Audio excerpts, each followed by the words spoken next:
We want to thank you for having an audience with us yesterday and giving us the necessary support for a state funeral.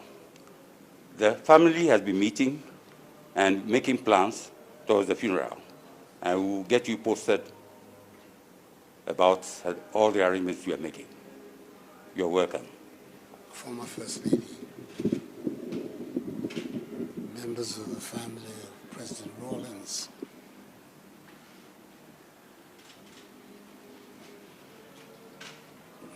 my presence here is for obvious reasons. Like the 30 other million people of Ghana, we were all shocked yesterday to hear that our first president has gone to meet his maker.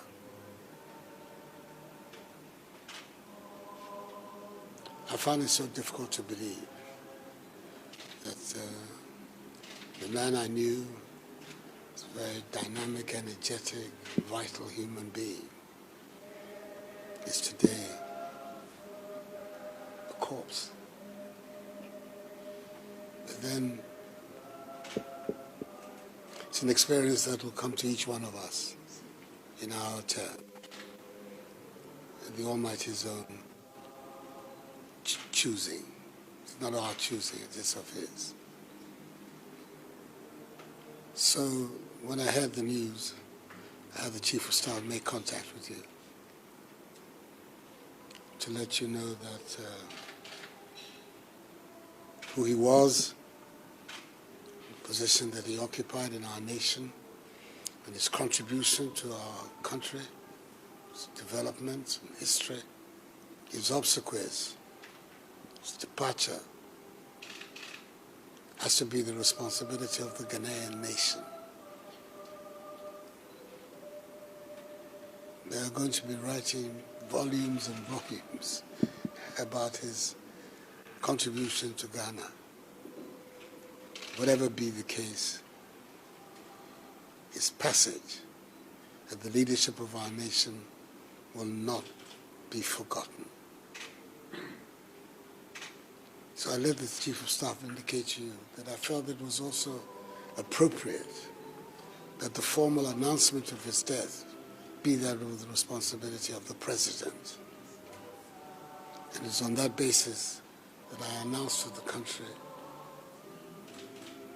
his passage. In the evening, you sent a delegation involving Colonel Abutui, Aguji, your eldest of your children, and the others to come and officially inform me of it. I indicated then again that whatever arrangements are going to be made are going to be the arrangements of the state of Ghana. We have to make sure that this man is given a befitting state burial. His contribution to our country is enormous, many, many, many grounds. And our nation must show its true appreciation of his work and output here in Ghana. So, amongst the Chief of Staff, to liaise with whoever you designate, for us to start to think about how to go forward on his burial. But in the meantime, it's important that we should come here and express to you, to your children, to his family, deep condolences on what has taken place so suddenly. That's the part that is so difficult to assimilate, that it has come out of the blue, that he's left us. You have to know that at this time, you're definitely not alone. And lots of people in Ghana who will share your grief with you. All of us do our best to make sure that you're able to go through this passage as painlessly as possible. It will not be painless. but as painlessly as possible.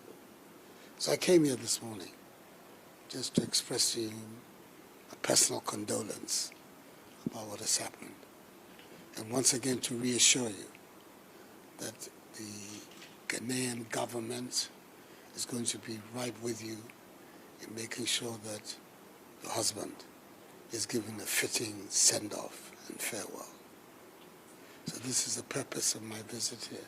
And I'm here, as you can see, with the Vice President, his wife, the Second Lady, Chief of Staff of the Office of the President, the Chairman of our party, the New Patriotic Party, my own brother is here as well, and our Ambassador in China, as well as the Deputy Chief of Staff in my office, and National Security Advisor, General Autry, all came together to come and express our sympathies and condolences to you, your children and family.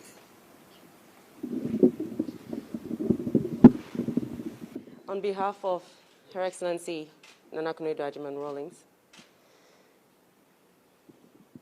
the widow of His Excellency Flight Lieutenant Jerry John Rawlings, and the family, I stand here to thank you and your delegation for this show of support and for the immense honor done to His Excellency by ensuring that he will be recognized by a full state burial, and also the extension of all protocols and courtesies to the family to ensure that we honor his memory as a result. Indeed, this was unexpected. I suppose, on the one hand, he managed to send his mother off first, which was one of his concerns, which he made a point of mentioning in his tribute to his late mother. And as you rightly said, the Lord giveth and the Lord taketh.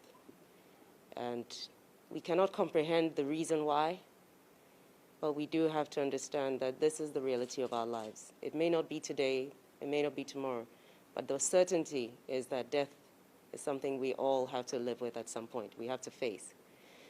Your Excellency, the family has only, things are still up in the air. We are yet to discuss the date of the funeral, and as such, what we can do today is to thank you once again for paying us a visit today and honoring us, and to let you know we will work closely with the Chief of Staff and with State Protocol to ensure that the wishes of both are honored as much as possible, both the family and of the state, to ensure that this goes off without a bit of a problem at all. We go through smoothly and honor the memory of the man he was.